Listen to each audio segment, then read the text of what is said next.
Hi, everyone. This is your host, Kristen Howe, and I am so excited to welcome you to our call with today's guest, Sharon Lynn Wyeth. Sharon is an author and speaker who developed Neimology Science, which is the study of the placement of the letters in a name and how they interact with each other to reveal hidden secrets about one's character. Now, she worked for many years in schools, both in the U.S. and abroad, and she's been asked to speak on Neimology in 49 states and multiple countries. It was during her time in the schools that she linked the patterns in names to a person's mindset or personality. And she worked on figuring out the patterns of the different letters for 15 years before she fully comprehended all of the nuances and then tested her theories for 3 years. And today, she uses Neimology Science as a tool to help people learn how to improve their lives and their relationships. And I got to tell you, right before we started, Sharon just quickly told me about my name, and it was spot on, like 100% accurate. I was blown away. So you're really going to want to pay attention to this call. So on today's call, you'll discover how you can start a conversation with anyone using their name. You'll discover the keys to the 6 communication styles. You'll find out how our names are constructed to tell us about our gifts and about our challenges. You'll find out how your name represents who you are, and you're going to discover a completely new way to look at names. So I can't wait for this. This is something so unique. Sharon, thank you so much for joining us today. Welcome to the call. Oh, Kristen, it's my pleasure. Thank you for asking me to join you. Absolutely. I'm thrilled. I can't wait to share this, and your energy is fantastic, with everyone. What I'd love is if we could start with you taking a couple of minutes and sharing a little bit of you with us, and particularly even if you have a few major turning points that you experienced that allowed you to, to manifest your current level of success, that would be incredible for us to hear as well. Okay. Well, Neimology Science came about because I was making seating charts at the beginning of a year when you don't know any students. But I realized that my brain was doing the same processing as if I knew them. In other words, it was telling me, don't put Joshua next to Julie because together they'll be clowns, but separated they're okay. And Stephanie's going to be quite stubborn, so she's not going to want her seat moved a lot, so put her over on the side. And Derek's going to need extra help, so put him up close. And I went through, and in the middle of my 4th class where I was doing the seating chart, all of a sudden I went, wait a minute, I don't know these guys. What am I doing? So curiosity got the best of me after I kind of felt guilty for making assumptions about people that I hadn't met yet. And I thought, okay, I'm going to write down everything my brain is telling me about these individuals. So I did that, and I put it aside until winter break. So 3 months later when I looked at it, I was astonished at the accuracy. So the real question was, how did I make what my brain was doing unconsciously conscious? Now, I have to admit that I'm a math major in college, and I have my master's. And so working with patterns and looking at patterns comes really naturally for me, and my brain's very well trained in patterns. And so what I did is I started with columns, and I had this prolifera of Davids in my life. So I wrote a column for each one of my David friends. And I started thinking of all the adverbs or the adjectives I could use that would describe my friend. And when I got done, I started circling all the adjectives or adverbs that went all the way across that they all had in common. And I went, okay, that's got to sit in the name David. And then I started looking at the rest, and I said, but they're all different. Every David's not like every other David. So I said, okay, it's got to be in the middle name or the last name. Anyway, then I did Susan's, and then I did Julie's, and all the common names, the Jose's, the Carol Ann's, any name that I had a prolifera of friends or new people or students, whatever, I started this process looking for patterns. And it took me a while, but I realized that I could break down the name itself into letters and then the positions of the letters. So it's the first vowel position, the first letter position, the last letter position, and then all the rest are middle vowels or middle letters. And everything told me something different. For an example, if your first letter of your first name, that is your first impression that you give other people. So for your name, Kristen, with the K, and for anybody who has a K out there, you're saying, I'm a natural leader, and when I lead for the good of the whole. And everybody will see that in you right away. The last letter of our first name gives us our lasting impression. So when somebody goes to talk about us behind our back, whatever our last letter represents, that's one of the first things they'll say. So for you, Kristen, because it's an N, and N is a fairly common last letter of a first name, we'll say that you have a very good memory. And they'll go, wow, she doesn't forget much, you know? So, and then the first vowel of the first name gives us the person's communication style, their learning style, what kind of gifts you buy them. I mean, all kinds of things. And that's what I learned, is that every letter in its position gives us this wealth of information. And so it slowly developed, a lot of trial and error, looking for patterns, a lot of testing it on different people. I kind of felt badly for people that sat next to me on the airplane when I was discovering this stuff, because I'd say, I'm working on this letter combination. Who do you know that has these letters? Tell me about this person. You know, because it was like I couldn't get enough data. But anyway, that's how it all came about. And for successes and for people getting out there and starting with their love or their passion or just what really calls them, I think not giving up. There were so many times when I got so discouraged, or I didn't have enough money, you know, to go someplace or do the testing or whatever. And so I just decided I was going to share everything. And as long as I stayed focused on what could I share, what could I give, how could I help improve somebody else's life, it seemed like everything else fell into place. And one person would hear me out of a group and they'd say, oh, you need to talk to this person. And then that person would hear me and say, oh, you need to talk to this person. And so it really came from a wanting and a desire to share, irrelevant of what would be returned or what would be gained from it, because that wasn't the purpose. The purpose is, how can we help other people improve their lives? And I think if your desire is to be helpful, all the doors open up, even though some spots it's rough, as long as you don't give up. Wow, I love that. Okay, so there's obviously so much in this, and I mean, it's truly, when you did that with my name right before we started, I really, I'm not kidding everyone. I was like, oh, wow, there's something to this. So how can we use this to our benefit? Is it something we can use to discover things about us as well as other people? I hope so. I think that's the best part of it, is because, like, for example, let's say you have a D in your first name. And I'm just talking first name today so we don't complicate it. And okay, let's say we have a D in our name. That's the divine letter. I give every letter a name. But that letter comes with clutter. And those people need to have a little bit of a mess or clutter around them, because it's the key to start their brain and their imagination and their creativity. And if everything's too clean and neat around them, it's kind of like, okay, how do I get started? Where's the key for my brain engine? You know, it doesn't work right. So if you realize that you have a D in your name and you actually need clutter to get the brain going, then you can contain your clutter. You can say, hey, I can put it in a drawer or one room or just the car or just the garage. But you stop judging yourself and beating yourself up, because it doesn't matter how neat everything is. It's not long before it's got clutter. And so if you can understand why you do what you do and what you came to learn because of it, you stop judging you, and in turn, you stop judging others. So it's a remarkable tool.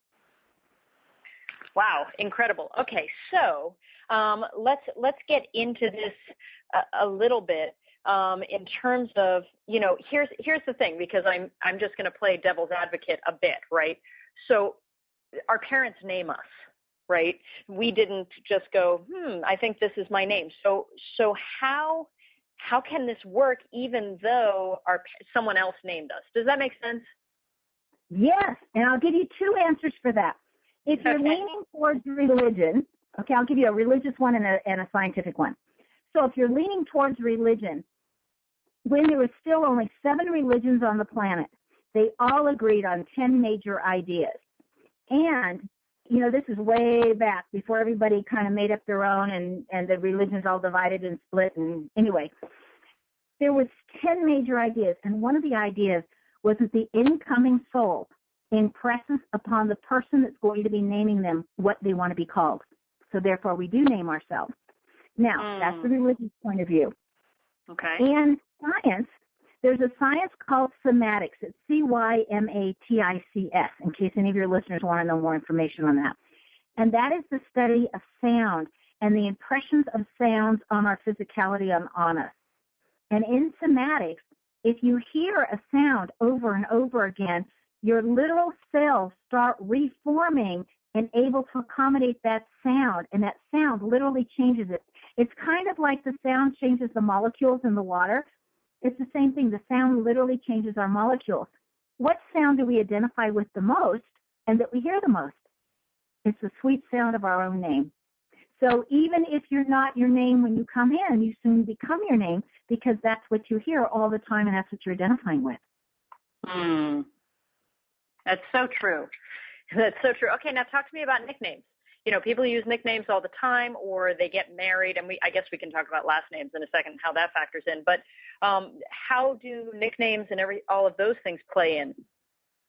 Well, you know, a lot of times we don't nickname ourselves. Somebody else gives us a nickname, and then we accept it or we reject it.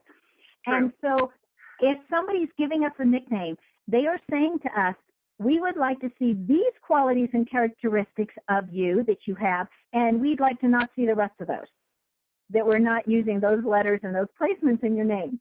So just show us this part of you. You know, and it's the same thing for nicknames like honey or darling or sweetheart.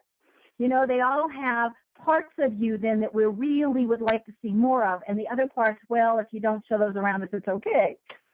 So when we shorten our names ourselves, which some people do, then it means that we are focusing on these particular aspects of who we are until we get them perfected in our own minds.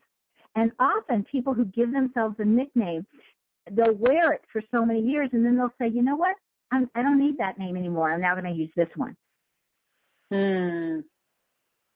Interesting. Okay, so there's an element of choice within this? Well, there's an element of choice on which aspects you've given yourself to work with that you certainly want to focus on now. Because when I look at a birth name, it gives me the whole pattern for the lifetime of the strengths and the challenges that somebody's come to learn, the strengths of what they've come to share, and timing throughout their lifetime when different things they wanted to learn by that time, or they want to have these experiences by this time. And so the name really lays out the whole life. And so if you're changing the name or altering the name, you're simply saying, my focus is changing now, but it doesn't change the focus for the entire lifetime, just for the moment or that time span. Okay, very cool. All right, so let's talk about, because I think this is so interesting, you say there are 6 communication styles. So can we talk about that and how we can use Neimology and everything you're doing here with the communication styles? Yes, the communication style lands in the first vowel of the first name. So let's just go through. There's only 6 of them, the A, E, I, O, U, and then the Y.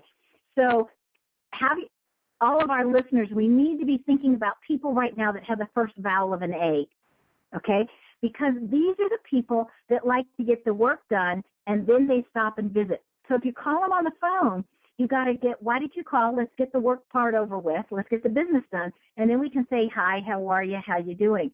These are the people that are very, very practical, and so they bottom line everything. And if you're selling to somebody with an A, you want to make sure that you show them the practicality and the bargain and what a good deal it is. Because if it's not a good deal, they don't want it. If it's not practical, they don't want it. You know, they are the best re-gifters out there. You give them a gift, it's not gorgeous, and if it's not practical, you know, they have no qualms. Who could use this? And let me share it and pass it along. I mean, my friends actually give me a gift, and they say, it's okay if you re-gift this. No, it's the thought that counts. You know, they so learn. And the A's are after knowledge. So if you want to talk to them and you don't know who they are, you don't know anything about them, but you want to start a conversation with somebody who has a first vowel of an A, you start with, you know, what are you learning lately? What are you studying? What are you into? Talk to me about it. You know, because they've always just read something or just heard something on the radio or just are finding out about something, you know, because they just love knowledge. And I always joke and say that those are the ones that keep the bookstores in business, but there's lots of ways of gaining knowledge. So when you're talking with an A, a first vowel of an A, you want to start with business first. If there's something you have to get done, let's get it over with first, and then they play. Okay, because they're very mental. They come from the head first and then the heart. Now, if your first vowel is an E, it's just the opposite. These are the people that lead with the heart first, and then the brain comes next. So their first thing out of their mouth is, hi, how are you? How you doing? You know, and they want to connect. And they really listen to those answers. It's not just, hi, how are you, because it's a standard greeting. They really want to hear the answer. I always say if you want a successful party, invite enough people with an E for a first vowel, because they'll get everybody else talking, and those will be the listeners. Those are also the ones that all of us go and we dump our problems on. We go, hey, this is what's going on. What do you think? Because they listen well, they hear between the lines, and then they give us really good advice back. And so the E person will always know and find out all about everybody around so much faster than any other letter. Now, because E comes from the heart and then the brain, and A comes from the brain, and then the heart, there's a lot of miscommunication, or the potential for miscommunication, because A wants to work first and then play, and E wants to connect first and then work. So what's really cool about the letters is it tells you who's responsible for adjusting.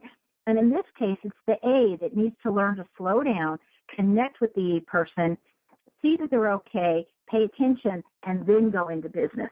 And then they'll have a good working relationship. But if not, the E will sit there all day long and won't be able to work, because they'll say, how come that person didn't want to connect with me? What's wrong? What's going on? You know, and then that bothers them.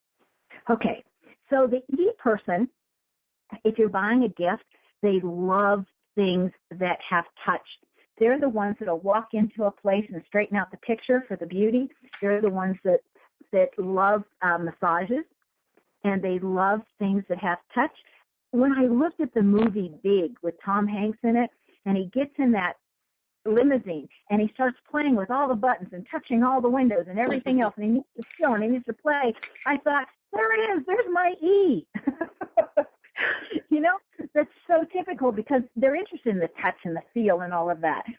So if somebody has an E, you start with, hi, how are you? And really listen to what they have to say and spend time connecting with them before you do anything else. The next style is the I. And the I, you know, these are the people that are all about relationships and connecting, and especially with family. Because when we come to the earth, we get all of our lessons in one of three packages. It either comes in the package of health, or it comes in the package of finances, or it comes in the package of relationships. And if you think about it, all of our concerns fall into one of those three packages. And so the I person says, I'm coming to do relationships, but I don't want to just do any old relationship. I want to major in family relationships. So if I'm starting a conversation with somebody I don't know, and their first vowel is an I, one of the first things I'm going to say is, besides hi, how are you, how's the family? You know, is everybody okay? Because I people can always talk forever about their families, because they're really connected to them. Okay? So relationships are important for the I. And the other thing is inclusivity. They love to be included. Don't leave them out. Even if you know they don't want something, you still ask. For an example, let's say, Kristen, you're going to go bowling. All right? And that your friend who has the first vowel of an I doesn't like to bowl. That friend still wants you to ask them, hey, a bunch of us are going bowling. Would you like to go with us? You already know she's going to say no. So when she says no, it's like, okay, I already knew this, right? But it's so important to her to feel like she was included, even if she wants to say no. Because that way she still feels that she's liked and approved and appreciated and included, which is so important.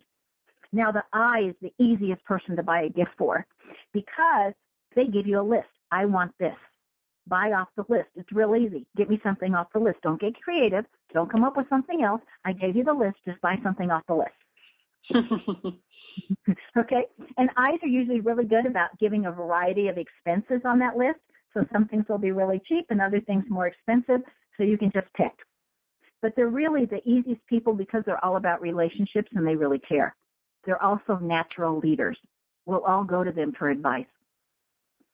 Okay, the next vowel, A-E-I-O. So the O is what I always call the CEOs. They love to be the boss. They love to tell other people what to do. Okay, so if you're thinking about people with the first vowel of an O, just think, they're the ones that like to be the one in charge.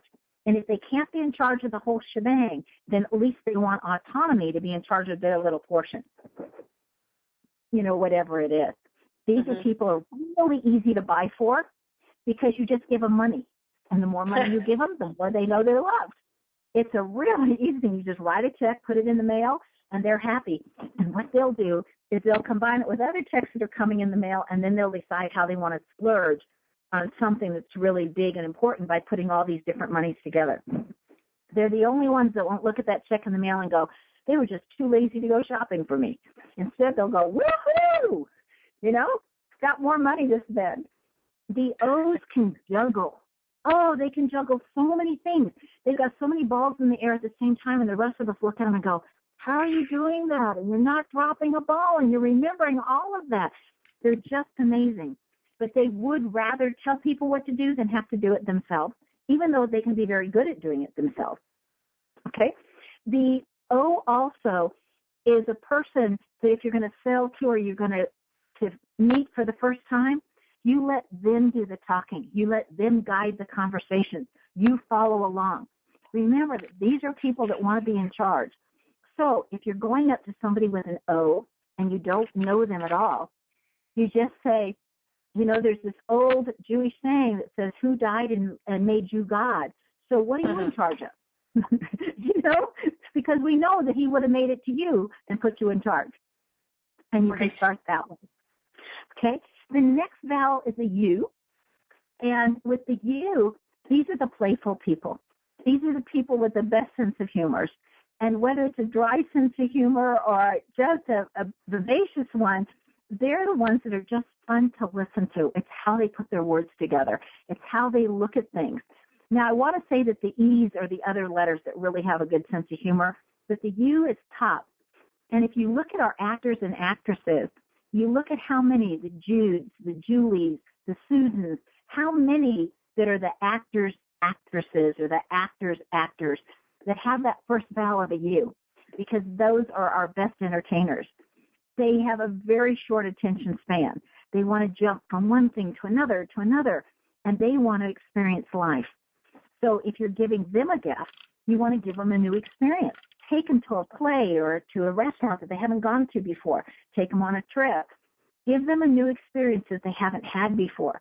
That's what they're all about. And it's really interesting because they don't have a long attention span. Maybe that's why they're entertaining. Or because they don't have a long attention span, you'll find that the conversation will jump everywhere and it will be littered with decoratives or adjectives or pictures. The U's like to be the center of attention, and they can be giving a story, and they're great storytellers. And they can run out, or the story can end, but all eyes are still on them. And so they just get real creative, and they just keep going, regardless. So they're fun to be around. I always jokingly say to my U friends, okay, let me know when the story really ends. First is when the creative imagination starts, even though they're very good at it, and they're just fun to be with. And, just kind of like there's the universal blood donor, I always think that the U's are the universal ones because they can get along with anybody. The last vowel in communication is the Y. The Y is reserved at first. They're always observing. They're watching what everybody's doing. And they're saying, when it gets to be my turn, I'm not going to do it like that one over there. I'm going to do it like this one over here. I might tweak it over here like this. They're always waiting for their turn to lead because they know if they want to, they eventually will. Everybody succumbs to the Y, even the O's. As much as the O's like to be the boss, they'll let the Y rule.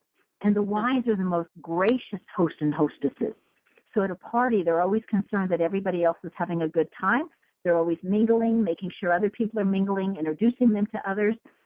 The Y is the hardest vowel to get to know. Those people are the hardest ones to get them to express their really true feelings. And you have to be really careful at times because you could accidentally insult the Y, and they never forget. And the Y's like to get even. Unless they found spirituality, you'll find those Y's will get even eventually. They'll find the right time, the right place, because they never forget. And they never let you know that you've accidentally insulted them. So the Y is for gifts. like something that's totally unique, totally just for them. So they're the ones that like the handmade gifts because that way they get something that somebody else doesn't have. And the Ys are really deep thinkers, and they've thought about things a lot. So to engage them in a conversation, you can talk about anything, you can share anything, you can ask any question, they'll take it and they'll run with it. So those are the 6 styles. Wow. Okay. So how do we, I know that you say that you can use this to literally start up a conversation with someone that you don't know, I'm assuming that you have heard their name, but to effectively start up a conversation. I know you kind of hinted on that in there, but can you really give us a feel for how we can use this starting now? Oh, hopefully, yes. Use it immediately. So you're going up to an A person, somebody with the first vowel of an A, you go up and you say, you introduce yourself, you realize that they have an A, and you say, have you read any good books lately? I'm out of reading material, and I was just wondering, by any chance, have you read something new that's interesting? That person is into knowledge. They'll always tell you what they're reading or what they're learning. Interesting. Okay. If you're going to start with an E, you start with, hi, how are you? And that's all you need to say with an E. They're off and running. Because they want to know how they are and how they felt and if they slept well or not. And all you have to do is take the conversation from there. If you're with an I, you go up and after you're introduced, you say, by any chance, do you have a pet? Or a large family? Because a lot of I's will have pets because they have a lot of love and they have a lot of family things. So the I's and the O's really are the ones that with a lot of pets. So you ask about a pet or you ask about family, okay? Or anything, or you say, I understand that you're really good with family advice and I'm having this issue. Would you mind giving me a quickie little piece of advice? And you just start it. And they'll start right in because they've got lots of experience with family and giving advice. Okay? So that's the I. The O, they're always in charge of something. So you simply ask, what's your latest project? What are you getting into now? And what are you in charge of, or what do you do for a living? And those are the people that will talk about work. And they'll talk about work until your ear falls off because they're very good at their job, and they're very good at nurturing and taking care of the people around them. Now, with the O, you have to be really careful. Don't accidentally say something bad about somebody because they'll hold it against you for talking bad about somebody, even if what you said is true. They don't want to hear it. Okay, because they consider loyalty very important. And if you're speaking badly about somebody, you're definitely not a loyal person. So for O, you just simply ask what project they're currently working on because they're always working on something. And then for the U, you simply say, hey, have you seen any good movies lately? Because these are the entertainers and they also like to be entertained. So you just ask them, seen any good movies lately? They'll start with all the latest films and the plots and and then they'll say, what kind of film are you interested in? Oh, have you seen this? Have you seen that? Or have you gone on an adventure? Have you done some traveling lately? I'm ready to plan a vacation. Where would you suggest? Again, they're off and running because they're all out there exploring and having a grand old life. With the Y, it's the hardest because they always want to take care of you and make sure you're okay. So when you meet somebody with a Y, you really ask me to say, if I was going to know one thing about you that you haven't shared with a stranger before, what would it be? Because, again, they're looking for something unique. That's what they like. And so any kind of question that most people wouldn't ask them is what intrigues them, and that's what gets them started talking. Interesting. Nobody today would ever call me shy, but at one time I definitely was. And I was so nervous about meeting people and being around, especially a big group of people, that when I started teaching, I literally would memorize everything I was going to say for that day. And I had all my lesson plans memorized so that I could get through it because I wanted to share knowledge, but I was really nervous and kind of shy. And so once I learned this Neimology, it was like, man, I can go talk to anybody now.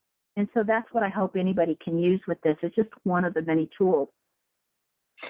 Interesting. Okay, I love that you said that because it can really reveal. I know even when you were doing my name, you revealed some of my quote unquote gifts, but also some of the places where I might find challenges. So, when you do this with someone, do you find that there are some people that are like, well, I haven't been like that up until now, but wow, maybe that is a gift that I should, really look at developing more. And likewise, oh, that's why I've always felt challenged by that. Does it really help reveal sort of why you might have been struggling in certain areas and where you could sort of step more into yourself?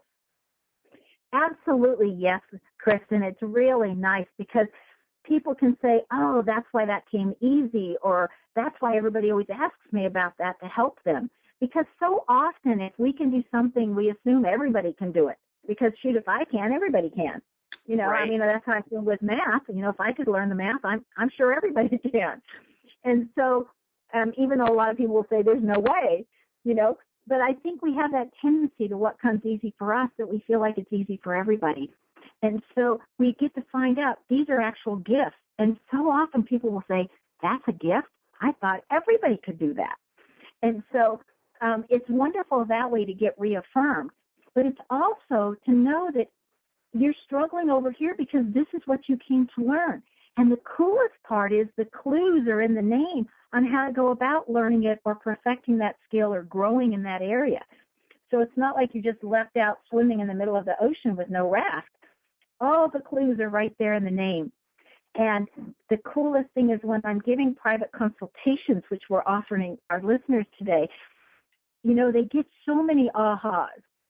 And it's such joy to be able to realize that it's like a burden's been lifted when they really understand themselves and why they're here using the tool of interpreting the name.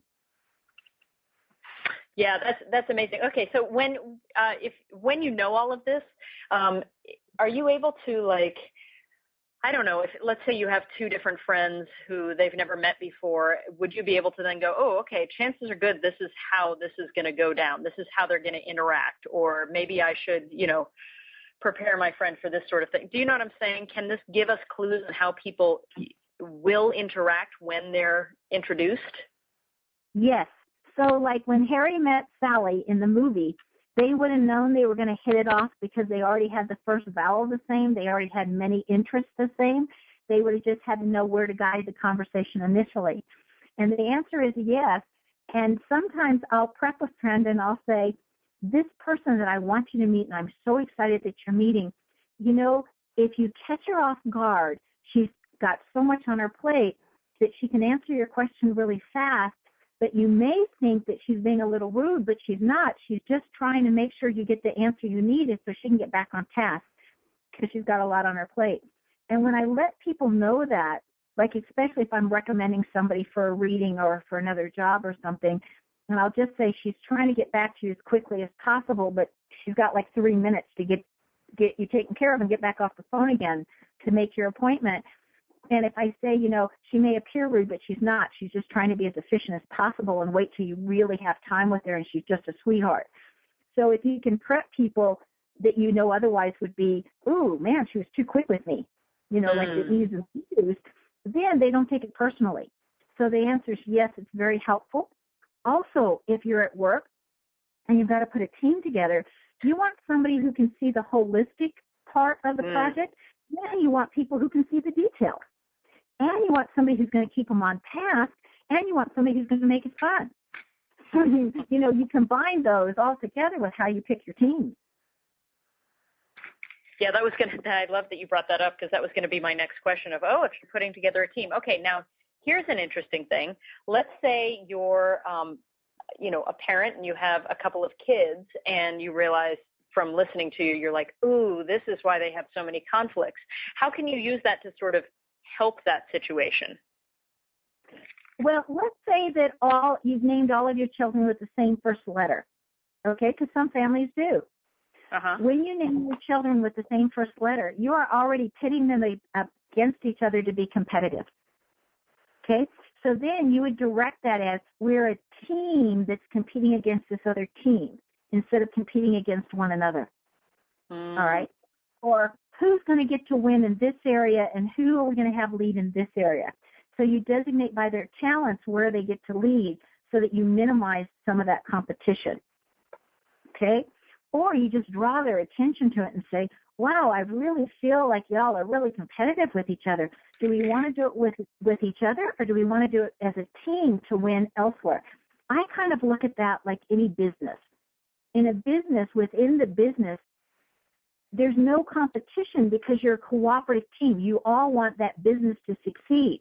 However, you want to be better than the business next door because you want the business. So if you cooperate from within and then you compete outside of you. And that way, everybody gets a chance to shine and rise to their own. And so there's a lot of qualities and characteristics in a name. Like I do a lot of counseling with children and parents that are not getting along. And literally, in a name, you can say, you know, when you say this way, you're tweaking them and you're doing it on purpose, you know, consciously or unconsciously. I happen to think it's on purpose if you're living with them. And I said, but if you can just tweak it and say the exact same thing, but say it this way, and again, the clues are all in the name, then you don't push their buttons and they can hear you.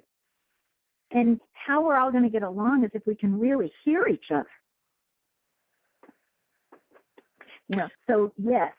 And a lot of times relationships definitely improve. The vast majority of times of the thousands of readings I've given, relationships really improve. There was one case in Hawaii that will always stand out in my mind. I was asked to speak in Kauai, and people came up afterwards and said, do you have any openings left? And I said, one. If you can make it, you're it. And they came in, and what's so nice about it is all they have to do is give me their names. And I'm off and running. You know, you don't have to spend months with a psychiatrist or a psychologist or whatever to figure out where the real issues are, or a marriage counselor. You just give me the names because you can compare them. And so when I looked at the names, I went, well, he's here against his will. And she's the one that talked him into it. It was very obvious. And so I decided to do her first. Usually I bounce back and forth. And then when I got to him, I said, you know, it looks like your relationships would all last about 2 years and then they would break up. Would you like to know why? And he kind of hemmed and hawed and he said, you know, my last 5 relationships have all broken up around the 2-year mark. And my friends say that the only thing in common with those 5 relationships with me, so it must be me. But I don't see it. So what are you seeing? And so I kind of softened my voice because you know, you want to deliver the news and you don't really want to give somebody bad news. But I said, it's because you're a control freak and you don't know how to apologize. And you always have to have it your way. You would rather be in charge and be in control and be right, because you have to be right all the time. You would rather lose a friend than admit that you've made a mistake or you're wrong. And I said in the beginning, a woman will give you grace period for that and say, when he gets to know me better, he'll feel safer and more comfortable and it's okay. And about the 2-year mark, she's going to say, no, that's just how he is. And I don't want to be with somebody who can't say I'm sorry or admit that they've made a mistake. He just took a deep breath and she says, oh my gosh, I couldn't have said it better myself. Well, there was a lot of other issues there that we talked about back and forth. But the most amazing thing to me, and the reason I'll always remember them, is because that evening, my host took me to a play, and there were thousands of people there, and we were toward the front. And these people were somewhere else in the auditorium, but found us during intermission, which is something that I would never be able to do out of all those people there. But anyway, they found me, and they came up and they said, we've done nothing but talk since we saw you. We've had the most honest, clear communication with each other since you opened all those doors and windows for us. And we've decided not to go forward with this relationship because it'll be too much work. And that always shocks me because most people say, oh, now we get it, how to do it. And they said, but the nicest thing is we're not going away with any wish I coulda, shoulda, wouldas. Now we get it, and we get why it doesn't work, and we're both going away content without any kind of resentment or any kind of feeling of loss. And so we want to thank you. And that was just so cool to me. Yeah, that's amazing, actually, because I think, you know, there is that element, right? There are certain things that we hold on to because we feel like we should, and it's almost like when given the permission, then we can actually just freely let go of it. And, you know, I'm sure both of their lives are better because of that, and also because there wasn't a lot of conflict around it. So what an interesting and different sort of success story, right? Right, exactly. And since so many then say, oh, now we know how to do it, and the vast majority, it bonds them together more. That's another reason why we remember them. But another reason was both of them, within the next month, between the 3 and the 4 week mark, both of them wrote me a letter and said, you really don't charge enough for your service, and here's another check. And, of course, you never forget those people either. Right, of course. My goodness, of course. Okay, so can you use this to motivate people? So let's say you are a leader, or let's say you have a team that you're working with, or even with your family, whatever it is. Can you use this to help motivate people? The answer is yes, because you're going to pull on their strengths. And then you're going to help them with their challenges because you already know what's harder for them. And you're not going to judge it because you're going to say, this is where they're naturally going to request help or would like help even if they don't want to say it. So this is where we need support in here for this person, and this is where they can help us. And so it's a really nice trade. And I want to say, I'm still in the classroom. I'm still teaching. I love it. That's why I do it. And my goal every year is how much can my students gain or be motivated to gain and learn. And this year, from the STAR test results, my kids gained an average of 3 years worth of understanding and growth in the first 4 months, because that's the test that we've had. And every year it's like, how far can I get them? So you have to be able to motivate them, and I'm using every tool possible, including their name.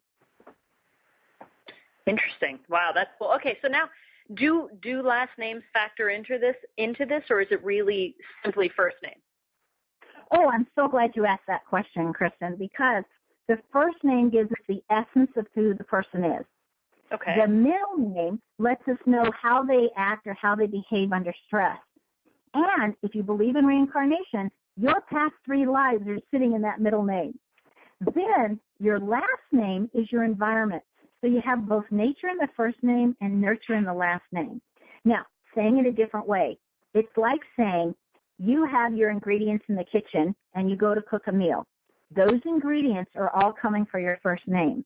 What kind of meal you decide to cook is all coming from your last name, because those are the recipes you can use that are coming in the last name.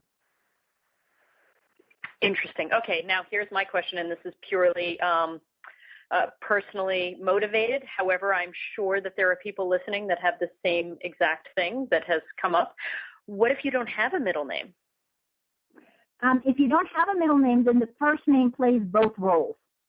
Okay. It's who you are normally, and it's who you are under stress, and you get your past life information out of the first name. So those people are not left out. I got excited thinking, oh, that means that I don't feel stress. It just means that you don't change who you are or handle something differently when you're stressed. Okay. All right. That makes more sense. So could you actually, using my last name, just so people get a feel for it, because when you did this with my first name beforehand, it was so fast. Would you be able to do this with my last name, just so that people can go, oh, wow, that was so quick? They can really get a feel for how fast this is. This is a really amazing tool. Yes, and by the way, I'm happy to talk.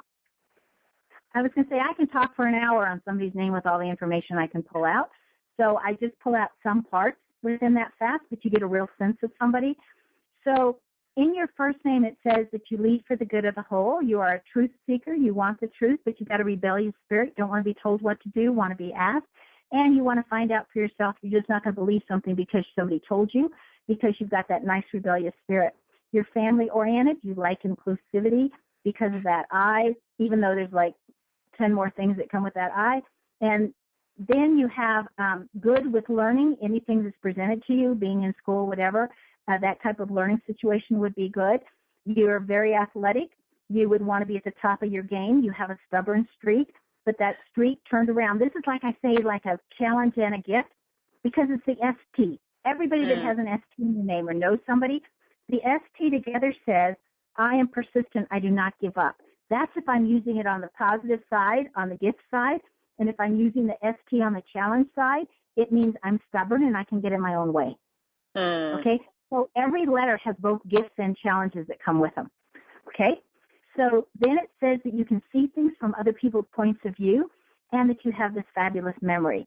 Then we're going to drop that into the last name, and I've already been using the last name on which interpretations to pick.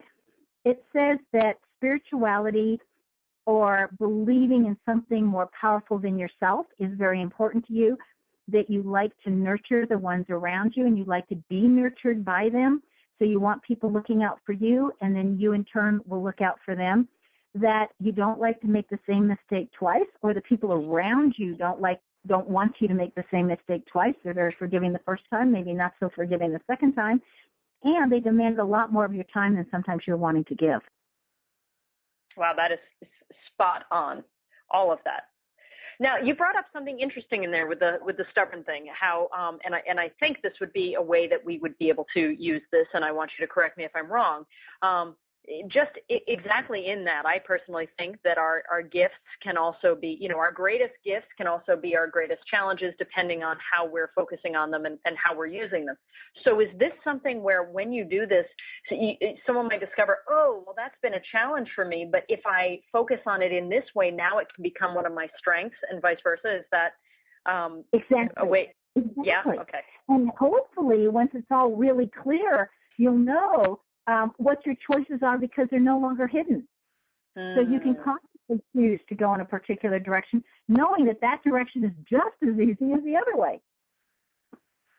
Right. Yeah. It sort of gives you a little bit of freedom, and perhaps, I don't know, have you discovered this when you work with people on this, that perhaps it gives people permission to honor some of the things that they thought maybe they shouldn't within themselves? The answer is yes, and I'm just laughing because the letter D, when I do that letter on the clutter, those are the people that immediately are so grateful. It's like, oh, it's okay, I have clutter. Oh, how nice. How funny. That's hilarious. Okay, what I would love, I mean, this is just amazing, and it's so cool because it's so unique. So that's why I'm really, you can probably hear that I'm excited about it. It's just a whole new way. I think anytime we're given a way to look at ourselves in a very objective and honest way, and in a way that allows us to really strengthen our natural gifts, as you put it, I think that's just such a powerful thing.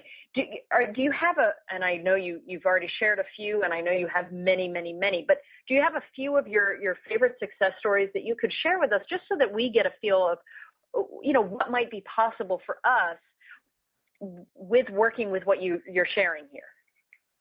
Well, I do have my favorite stories. One of them happened in Idaho, up in the mountains, and I was asked to be a relief speaker. It was somebody else's conference, and they asked, would you mind coming in and speaking for an hour each day? And so I had time when I was listening, and I had time when I went to be nosy and friendly and look and see what the rest of the group was doing that was up there at that campground. And it was a soccer team. And I was talking with the moms and what I do and giving them examples. And one of the moms said, would you please do this for our soccer team girls? Would you mind? And so I said, well, the only time we have left where our schedule, whatever, will be at breakfast. So if they all come and grab their breakfast trays and sit at the table, I'll go around the big, long table and do that. And one of the girls at the end, and it's interesting because they know I don't know anybody, and yet they all know each other really well. And so I was going around, and one of the girls at the end, I looked at her and I said, honey, you don't have to give it away to be liked. You've already got likability in your name. So if you didn't want to give out your body, they'd still like you. And everybody was like, the looks on their faces were like horrified. Oh, my God, you can see that too? And she just looked so guilty, And so she came up afterwards and thanked me very much for mentioning that, because now she'd really consider it, because it was so important for her to be liked. But the best part was the very last girl at the table, when I looked at her and I said, your name says that you would make a wonderful pediatrician, that you'd love working with kids, you have a mind for science, you'd really make a great doctor. But it also says that you're dumbing yourself down and able to be accepted. So you've got to decide, do you want to be popular now and dumb yourself down, or do you want to go for your dream and see what you can do and be popular later? Because everybody gets a chance to be popular. It's either elementary school, middle school, high school, college, or life. But everybody gets their turn. And I said, you've got to decide, do you want your turn now that lasts 4 years in high school, or would you rather have it later? because you'd really be good. And I don't know if you've ever had an interest in science or with kids or whatever, but you would be so good in this direction. And a lot of times people look at me like a deer in the headlights, like they just got called out on their deepest, darkest secret. And so anyway, that was the very last person. And then when the mother came up to me afterwards and she said, thank you for doing that for our girls. They really benefited and gained from the insights. And she goes, do you remember that girl you talked about for being a doctor and that she's dumbing herself down now to get accepted? And I said, yes, I do. And the mother says, well, that one was my daughter. And she's wanted to be a doctor since she was a kid. Wow. And until we got to this school last year when we moved and went to this school, she started saying, Mom, I don't want to do that. I'm not going to fit in. And she came back to me after hearing you and saying, you know what, Mom? I need to reconsider going for my dreams. That's amazing. It's like now she could see it. Now she had a choice. Do I want to be popular or do I want to live my dream? So it gave her permission to go ahead and be who she was. Wow. I love that. That's amazing. So, and what a cool thing for everyone listening. This is something that, and this is why I get so excited about doing this, is because, I am looking to help empower people and give them exactly that, permission to be who they are, because I think we're all born extraordinary. We are all absolutely extraordinary. And as soon as we can stop covering up the things that make us extraordinary so that we fit in more, we can actually really feel whole and excited and happy, and also it's better for the world. Do you agree with that? Oh, absolutely. Besides that, if we're living our dreams, then we're happy, and happiness is contagious. Yeah, exactly. So think about how much that goes out from us the more we step into ourselves. And that's what I'm thrilled about. And actually, I asked you to create a special offer for everyone who's listening, and you did. And I think we really share that passion. So I'm so excited to share this with everyone. I'm going to give you all the link. I really encourage you, go to this link now while Sharon is talking about this and taking us through it, because this is really powerful. And as she walks you through, as you can hear, she's so powerful and so clear about how she talks. You're just going to really get a feel for it. So I highly encourage you, go here while Sharon talks us through it. We've made it really simple for you, and you can just click a special offer button that's on this page, and it will take you right there. Sharon, I would love if you could let us all know what we'll find there. Oh, I would be delighted to do so. First of all of your listeners get a 69% discount over if they bought this at the regular price and they bought each component part. And you're getting 4 things. The first thing is name basics. Let's learn how to use this and apply it. But we're all so busy in our lives, we don't have time for much. So what I did is I created 92 days of emails that would come to you Monday through Friday, and it would give you between 2 and 5 paragraphs at the most, and every one would have a lesson and a story, a mnemonic device on how to remember it. So you get a little tad bit, and then it comes back around and reviews and talks about it to help your memory. And so you get 92 days of learning how to do this for yourself. And I will tell you that out of all my products, other than the consultations, is the most popular, because everybody goes, oh my gosh, I'm doing it. I'm actually learning it and I'm doing it. And they get so excited.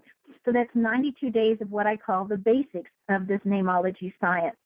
The second thing they get is I have a new book called Know the Name, Know the Spirit that's coming out that talks about the spirituality within a name. And so I gave only one lecture on that whole thing, or that one talk, and I give you a copy of that, which is like a big clue into the spirituality aspects of your name, so you can hear that and learn that before anybody else will, because it's not out on the market yet. The third thing I'm giving you is a copy of a talk I gave on Neimology Science that puts a lot of the basics that you're going to be getting in those 92 days in order and in a talk. So if you're driving in the car, you can listen to it and be learning from it. So you get it like not only the 92 days in the mail, but you also are going to get it on a disc so you can hear it over and over again and help it go into memory.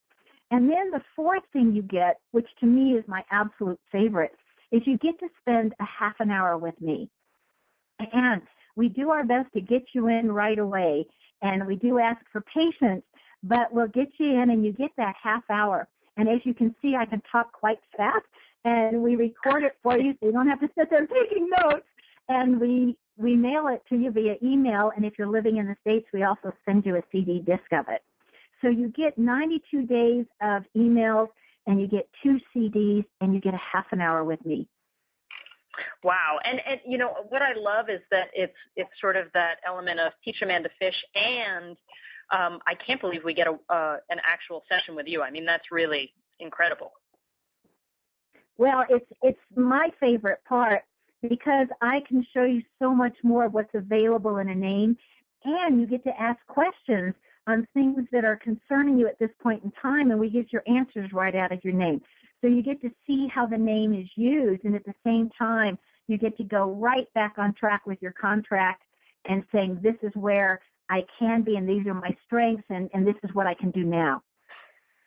Wow. Okay. So that's amazing. And everyone, you know, that is a really unique thing. Obviously, you know, that to actually be able to have a session with someone one-on-one, that's really incredible. So definitely take a look at that right now. Now, as we start using this, even with our session with you, what are some of the things that we could start to, you know, experience literally right away just with this new information and new awareness? One of the things that I think is the coolest is when you start acting on somebody's name and talking to them because of how their name is and talking on their level and their style, you'll find that people want to be your friend. It's like I can have a new best friend every half hour that I'm working with somebody if I wanted to, because it's like everybody goes, wow, you really get me. And so you'll have that for yourself. It's a new level of intimacy. And intimacy to me is, the word breaks down to in, to, me, see. Like we're really seeing into somebody and who they are. And so you get that with Neimology Science. You get that intimacy with another person. And so they'll feel safe with you. And you'll know how to feel safe with them based on their letters and how they compare them to yours. And I think that's a beautiful thing right away because your relationships will improve. The other thing you get when you start to know Neimology is I pick products from Neimology. How is this product versus that product? I pick when I move, my doctors, my dentist, all of that. It's like, who do I want working with me? What are the qualities that are important to me for somebody that's in this field or profession? And then that's how I go about picking. And it's interesting, too, because my friends all say I have the coolest friends, and I go, well, yeah, look how I picked them. Right. You know, and so the other thing is, too, is if you're single and you're dating, you'll be able to tell if that is a safe person to date or not, because the date rapers are in their name. The people that are only wanting sex, that's in their name. The people that really want to get to know you for who you are, that's in their name. So you'll be able to pre-select when, especially if you're going to a dating site, on who you would want to date and who you do not want to spend your time with. And isn't that helpful? A lot of HR departments call me and say, here's our list of names, who do we want to interview? You know, and then I ask, what's the job, who are they going to be working with, and all that stuff. But it's something else that you'll be able to do right away when you're putting it into practice. And the whole thing is you'll learn that you're a lot more accepting and you don't take things personally and you don't judge other people as well. Because you realize we all have gifts, we all have challenges. None of us are perfect, and we're all doing the best we can. And that becomes so apparent once you can see what's in the name. Wow, I love this because it is. It's sort of like it's not just insightful about ourselves. It's insightful about other people, I would imagine, you know, so it's going to allow us to communicate better with other people and more effectively. Better is not the right word. More effectively with other people, as well as communicate more effectively with ourselves. Is that true? Absolutely true. And I know that it brings a lot more harmony in relationships, and that's so important, especially in families. Yeah, that's so important. I love that. All right, everyone, click that special offer button that is on this page. Sharon, you're amazing. I love your energy. You're so clear. And it's just, I have to say, I'm really excited and pleasantly surprised by how much, just with my own name, I was just like, wow, okay, this is a really cool tool that I personally can't wait to start using. So thank you so much for sharing everything that you've shared today with us. Do you have any final words you want to share before you go? Oh, well, Kristen, I'm so appreciative of the opportunity. Yes, my final words is if we can learn how to get along with our neighbors, then our neighbors can get along with their neighbors, and then cities can get along with cities, and states can get along with states. And how do we start peace in this world if not with ourselves and our own inner peace? And Neimology helps you find that inner peace for yourself. At the same time, you become a lot more loving and accepting with so much more compassion when you're looking what everybody else is really going through and what they're dealing with.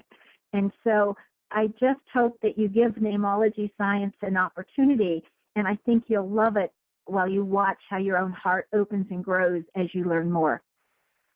Wow, so cool. I love that. And by the way, just the chance to be able to work with you one-on-one is really just an exceptional thing. So thank you so much for putting that in there. And I can't wait. Hopefully we'll get to do this again. This has been so much fun. Oh, I hope so. And everyone listening, thank you so much for being here. I love to get to share this time with you. It's an amazing gift for me, and I love being able to share amazing people like Sharon with you. And until the next time, keep manifesting. Bye-bye, y'all.